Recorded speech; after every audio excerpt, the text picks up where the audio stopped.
बिस्मिल्लाहिर्रहमानिर्रहीम। मलक सज्जाद व्लॉग्स में खुश आमदीद। पेरिस जो है वो दुनिया में एक ड्रीम जो है वो सिटी समझा जाता है, और जो फ़्रांस है वो एक ड्रीम कंट्री समझा जाता है। और चूँकि फ़्रांस का ही शहर है पेरिस, तो पेरिस जो है वो दुनिया में इस हवाले से बहुत ही ज़्यादा अहमियत का हामिल है। उसका कैपिटल भी है, और दूसरी बात यह है कि पेरिस जो है उसको एक दुनिया में खुशबुओं का शहर भी कहा जाता है। इसमें कोई शक नहीं है कि पेरिस जो है वो बहुत खूबसूरत है। मतलब मैं अल्हम्दुलिल्लाह काफ़ी मरतबा पेरिस गया हूँ, और अभी कुछ दिनों बाद इंशाअल्लाह ताला दोबारा जा रहा हूँ, तो आप लोग मेरी जो वीडियोज़ हैं वो वहाँ पेरिस से भी देखेंगे। पेरिस नो डाउट बहुत खूबसूरत है, लेकिन टूरिज़म तो एक अपनी साइड पे है, लेकिन इसमें एक ख़ास बात पेरिस में ये भी है कि हमारे वो लोग जो वहाँ पे जॉब्स के हवाले से जाते हैं या डेली वेजेस के हवाले से जो काम करते हैं, तो पेरिस जो है वो एज़ कम्पेयर टू अदर जो यूरोपियन कंट्रीज़ हैं, जिसमें आप स्पेन लगा लें, पुर्तगाल लगा लें या दूसरे जो कंट्रीज़ हैं, उनसे पेरिस में जो है वो डेली वेजेस जो है वो ज़्यादा है।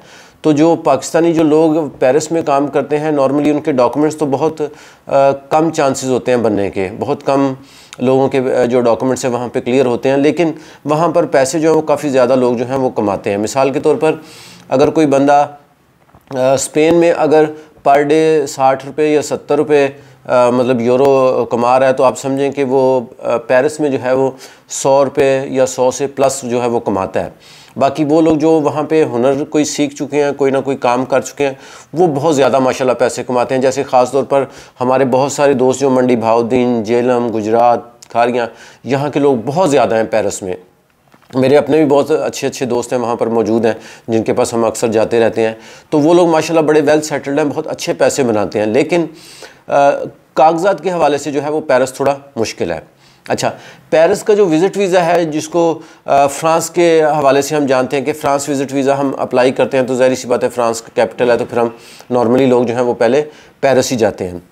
फ़्रांस का जो विज़िट वीज़ा है उसको मैं समझता हूँ कि वो कोई बहुत ज़्यादा मुश्किल वीज़ा नहीं होता। हाँ, वो लोग जिनका कोई ना कोई रिलेटिव ऑलरेडी फ़्रांस में है, वो उनको ये चाहिए कि वो फ़्रांस का विज़िट वीज़ा अप्लाई ना करें। जैसे फैमिली मेम्बर्स हैं, मसलन मेरा कोई भाई फ़्रांस में मौजूद है और मैं फ़्रांस का विज़िट वीज़ा अप्लाई करूं, तो वो यकीनन मेरा नहीं लगेगा, क्योंकि उनको पता चल जाएगा, क्योंकि मैं बताऊंगा नहीं कि मेरा भाई वहाँ पर मौजूद है, तो उनको पता चल जाएगा। तो अगर आपका कोई ब्लड रिलेशन वहाँ मौजूद है, जो कि वहाँ असाइलम जिसने क्लेम किया हुआ है, या जहाँ वहाँ पर उसके कोई डॉक्यूमेंट्स क्लियर नहीं है, तो फिर आपको, अगर आपको फ़्रांस या पेरिस जाना है, तो फिर आपको वाया किसी दूसरे मुल्क से आप अप्लाई कर सकते हैं।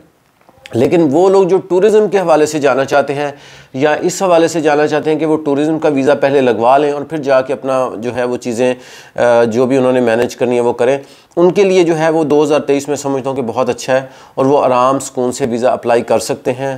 तकरीबन जो ज़्यादा मुल्क होते हैं वो शुरू में थोड़ा वीज़े की रेशो उनकी ज़्यादा होती है, सेंटर में थोड़ी कम हो जाती है, एंड पे फिर ज़्यादा हो जाती है।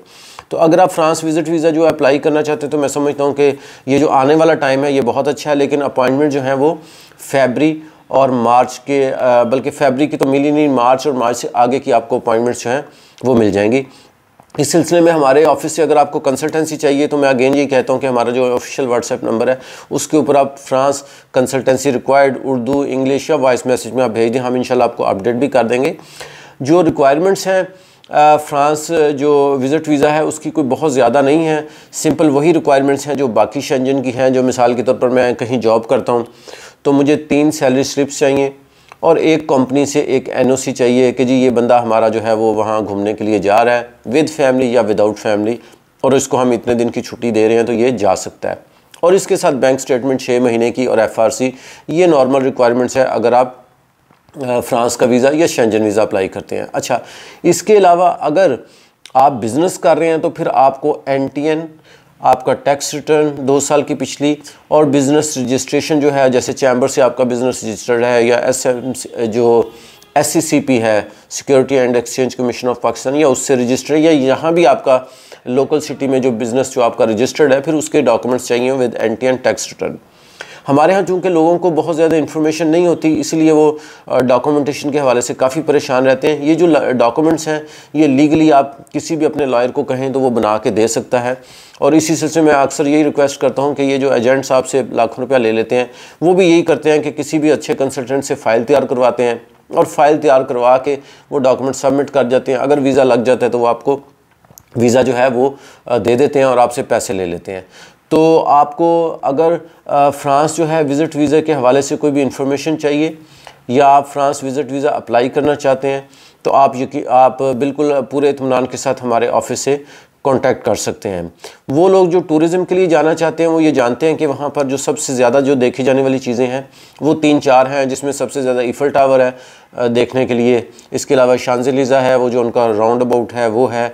इसके अलावा डिज़नीलैंड है, इसके अलावा लोअर म्यूज़ियम है और इस किस्म की जो काफ़ी अट्रैक्शंस हैं वो वहाँ पर मौजूद हैं। अगर आप टूरिज़म के पर्पज़ से जाना चाहें, टूरिज़म का पर्पज़ के लिए अगर आप जाना चाहें तो आपको कम से कम मेरा ख्याल ये है कि 1 वीक वहाँ पर रहना चाहिए या कम से कम 4 से 5 दिन रहना चाहिए, क्योंकि इन सिटी और आउट ऑफ सिटी दोनों काफ़ी ज़्यादा उनकी वहाँ अट्रैक्शंस मौजूद हैं। और पूरी दुनिया से जो सियाह हैं वो पेरिस जो है वो देखने के लिए जाते हैं। अगर आप ओवरऑल पूरी दुनिया में देखें तो स्पेन में बहुत सारे लोग जाते हैं, इटली में बहुत ज़्यादा लोग जाते हैं और पेरिस में बहुत ज़्यादा। ये बेसिकली टूरिज़म प्लेसेस हैं यूरोप की।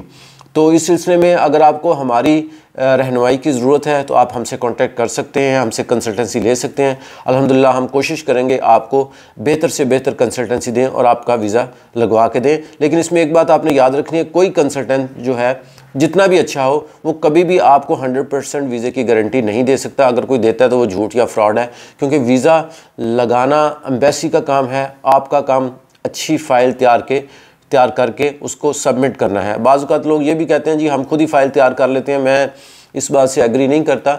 मैं यही समझता हूँ कि जिसका काम है उसी को करना चाहिए। हर बंदा जो है वो, कुछ लोग फ़ोन करके ये भी कहते हैं जी मैं तो खुद बड़ा अच्छा पढ़ा लिखा हूँ, मैं खुद ही कर लेता हूँ। तो मैं हमेशा ये बात करता हूँ, मैं भी पढ़ा लिखा हूँ, लेकिन मेरी अगर क्वालिफ़िकेशन जो है मिसाल के तौर पर बिज़नेस मैनेजमेंट में है तो मैं ज़ाहिर सी बात है डॉक्टर वाला काम नहीं कर सकता, और जो डॉक्टर साहब हैं वो मेरे वाला काम नहीं कर सकते। इसी तरह जो इंजीनियर है वो कंसल्टेंट वाला काम नहीं कर सकता और कंसल्टेंट इंजीनियर वाला काम नहीं कर सकता। तो जो बंदा जिस काम में एक्सपर्ट हो उसको वही करना चाहिए। और मेरी रिक्वेस्ट हमेशा यही रहती है कि आपके करीब जो भी अच्छा कंसल्टेंट है उसके पास जाएँ, उससे बातचीत करें। अगर आपको बेहतर लगे तो आप उससे कंसल्टेंसी लें। हम बहरहाल हमारा प्लेटफॉर्म जो है वो पूरी दुनिया में जितने भी पाकिस्तानी हैं उनके लिए हम हाजिर हैं। आपको किसी भी किस्म की कोई भी कंसल्टेंसी चाहिए हम हाजिर हैं। बहुत शुक्रिया, दुआ में याद रखें। अल्लाह हाफ़िज़।